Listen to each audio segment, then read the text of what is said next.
বিএনপির ভারপ্রাপ্ত চেয়ারম্যান আমাদের সাংগঠনিক অভিভাবক জনাব তারেক রহমানের নির্দেশে জাতীয়তাবাদী স্বেচ্ছাসেবক দলের উদ্যোগে এবং জাতীয়তাবাদী স্বেচ্ছাসেবক দল ঢাকা মহানগর দক্ষিণের সার্বিক ব্যবস্থাপনায় এই ধোলাইপাড় থেকে দক্ষিণ কুতুবখালী এই খালটি পরিষ্কার পরিচ্ছন্ন করার জন্য আমরা দায়িত্ব নিয়েছি। সকাল থেকে আমরা এখানে কাজ করছি, ইনশাআল্লাহ শেষ করে যাব যতক্ষণ লাগবে এই খালটি পরিষ্কার করার জন্য। বাকি যতটুকু কাজ বাকি আছে আমরা এটা শেষ করে যাব। প্রিয় সহযোদ্ধা বন্ধুরা, ২৪-এর গণ অভ্যুত্থানের শহীদদের স্মরণে জাতীয়তাবাদী স্বেচ্ছাসেবক দল এই কর্মসূচিটি গ্রহণ করেছে। আপনারা এলাকার মানুষ সর্বাত্মকভাবে আমাদেরকে সকাল থেকে সহযোগিতা করছেন। এই রাস্তাটা আমরা বন্ধ রেখেছি, অনেকের কষ্ট হয়েছে, সেজন্য আমরা আন্তরিকভাবে দুঃখ প্রকাশ করছি। বিশেষ করে পরিচ্ছন্নতা কর্মী যারা আমাদের সাথে রয়েছেন তারা নিরলসভাবে কাজ করছেন, তাদেরকে আমি ধন্যবাদ জানাচ্ছি এবং কৃতজ্ঞতা প্রকাশ করছি। বিশেষ করে আজকের এই অনুষ্ঠানকে মহিমান্বিত করেছে আমাদের বিএনপির বিপ্লবী সিনিয়র যুগ্ম মহাসচিব, জাতীয়তাবাদী ছাত্র দলের সাবেক সভাপতি, জাতীয়তাবাদী স্বেচ্ছাসেবক দলের সাবেক সভাপতি, আমাদের সকলের অত্যন্ত কাছের প্রিয় মানুষ, নন্দিত জননেতা জনাব অ্যাডভোকেট রুহুল কবির রিজভী আহমেদ আমাদের মাঝে উপস্থিত রয়েছেন।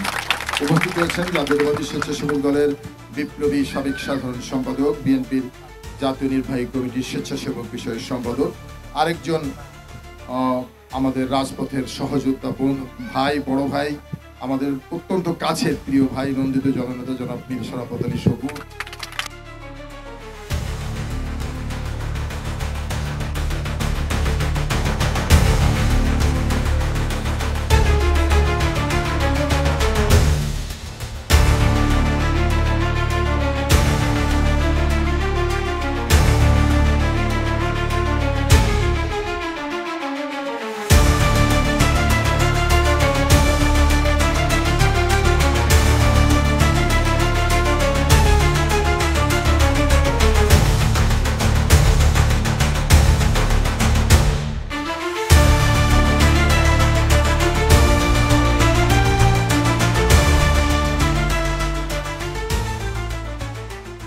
যে ক্যানেল বা খালটা রয়েছে এটার পরিষ্কার পরিচ্ছন্নতা কাজ রয়েছে। আপনারা জানেন যে আমাদের নেতা শহীদ প্রেসিডেন্ট জিয়াউর রহমানের একটি আইকনিক কর্মসূচি ছিল খাল খনন কর্মসূচি। গত বছর একটানা যখন ৪-৫ মাস প্রচণ্ড খরা হলো, তখন পরিবেশ বিজ্ঞানীরা বারবার বলছে যে দেশের জলাধার কমে যাচ্ছে, নির্বিচারে বৃক্ষ কতন করা হচ্ছে, নতুন বৃক্ষ রোপণ করা হচ্ছে না, সেই জন্যই বৈশ্বিক উষ্ণতা বাড়ছে। যে জিনিসটা আমরা এখন চিন্তা করি, ঠিক একই জিনিস আজ থেকে প্রায় ৪৫ বছর পূর্বে আমাদের নেতা শহীদ প্রেসিডেন্ট জিয়াউর রহমান চিন্তা করেছিলেন। সেজন্যই তিনি সর্বপ্রথম খাল খনন কর্মসূচি চালু করেছিলেন। ১৯৭৯ থেকে ৮১ পর্যন্ত এই প্রায় ২.৫ বছরে উনি ১৫০০ খাল খনন করেছিলেন। আমি যদি দৈর্ঘ্য হিসাব করি তাহলে বলা যায় যে ২৬,০০০ কিলোমিটার খাল খনন করেছিলেন, অর্থাৎ বৃহৎ প্রাকৃতিক জলাধার তৈরি করেছিলেন। আমি যদি আরও বলি তাহলে বাংলাদেশের সর্বপ্রথম বৃক্ষরোপণ কর্মসূচি বা সামাজিক বনায়ন কর্মসূচি চালু করেছিলেন শহীদ প্রেসিডেন্ট জিয়াউর রহমান।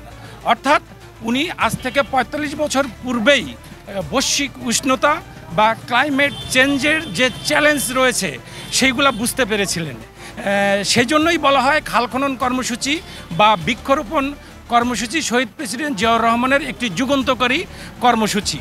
আমরা মনে করি যে আমাদের দেশের যত খাল আছে সেই খালগুলো আবার পুনঃখননের মধ্যে দিয়ে নাব্যতা সৃষ্টি করতে হবে।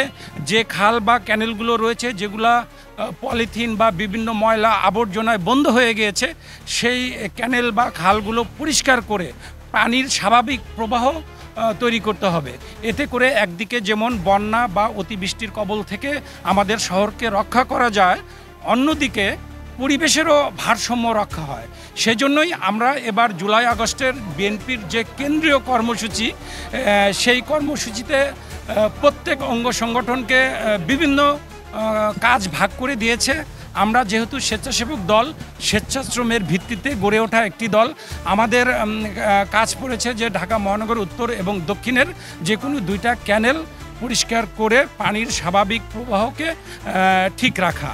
সেজন্যই আজকে ঢাকা মহানগর দক্ষিণ স্বেচ্ছাসেবক দলের তত্ত্বাবধানে কেন্দ্রীয় কর্মসূচির অংশ হিসেবে আজকের এই কুতুবখালী ক্যানেলটি পরিষ্কার করা হচ্ছে এবং সেই সাথে আমরা এই ক্যানেলের আশেপাশের যে জনবসতি তাদেরকেও সচেতন করছি যে আপনারা এখানে যত্রতত্র ময়লা ফেলাবেন না, পলিথিন বা অন্য কোনো জিনিস ফেলাবেন না, যাতে করে পানির স্বাভাবিক প্রবাহ ক্ষতিগ্রস্ত হয়। আমি মনে করি যে এটা আমাদের নেতা জনাব তারেক রহমানের একটি যুগান্তকারী নির্দেশ।